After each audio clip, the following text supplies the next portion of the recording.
My name's Jacob Reed. I think the first time ever being here was when I was probably 3 or 4. My parents brought me to church every single Sunday. We've always came to South Albany. So when I was in high school, I was still playing guitar for the youth, and I was asked by the worship pastor at the time to start playing guitar in big church with him on Sundays. And I was doing that all the time, but at the same time I was going to school and I was sinning every day. I started using drugs, and it brought me down a path that I thought I could never get out of. I was going to school and I was doing sports and making everyone around me think that I was being this good Christian kid, but when I was with my friends, I was smoking weed, I was doing meth, I was doing pills, and I would come to church every Wednesday during youth and every Sunday on Sunday and play guitar in front of these people and worship the Lord, but in my own mind I knew I wasn't really worshiping the Lord. So after I became an adult, I moved out of my parents' house about as quick as I could, even though I wasn't really ready. I moved into a house with some buddies, and we were basically just getting high all the time. That's how I met the mother of my children, and through drugs, her and I developed a relationship that I don't believe to be true. And it took me becoming sober and having 2 beautiful children with her to figure out that drugs were not for me. So I was dating a girl at the time, and she's a Christian, and she recommended that I go to church with my parents, and it took me about a month before I finally agreed.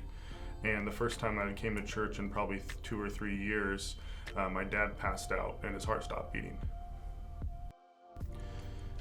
So the ambulance came and they checked out my dad and said he should go to the hospital and get checked because he just passed out and he had woken up. And he seemed fine. I walked him out to the car and put him in the car, and my mom and my sister's husband took him to the hospital, and all of a sudden we got a phone call that he had passed out again at the hospital. And after that phone call had happened, I started crying because I realized for the first time that I might not ever see my dad again. And because of COVID and everything that was going on, they weren't allowed to let us go in there and see him.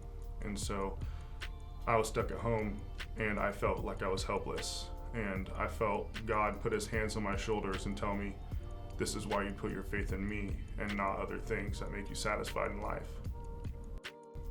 When my dad had passed out, the whole time I was sitting in the service and I wasn't listening to anything that Josh was saying. I was just kind of like, I can't wait to get out of this. Since that moment happened where my dad almost died, I've completely turned my life around from what I was doing. I was just jumping through the motions and going out and partying at the bars every single weekend, getting drunk with my friends every chance that I got. And I started coming to church on Sundays, and I quit smoking cigarettes, and I've been doing my best to start creating a relationship with Jesus Christ. So since I've turned my life to Jesus, I've felt full.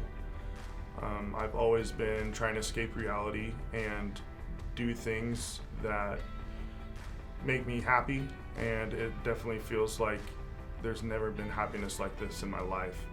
It always has felt like the glass was half full, and now that I have the Lord, I feel like I'm just drinking out of a water bottle that can never become empty. So I took my first step and came to church to please my parents and my girlfriend at the time. And since that happened to my dad and I felt God's touch on my shoulders, my whole life has done a complete 180. I've never felt the feelings that I feel for people. I'm more encouraged to help others even when I don't get anything out of it. And it makes me happy, and that is the biggest fulfillment that I've ever had.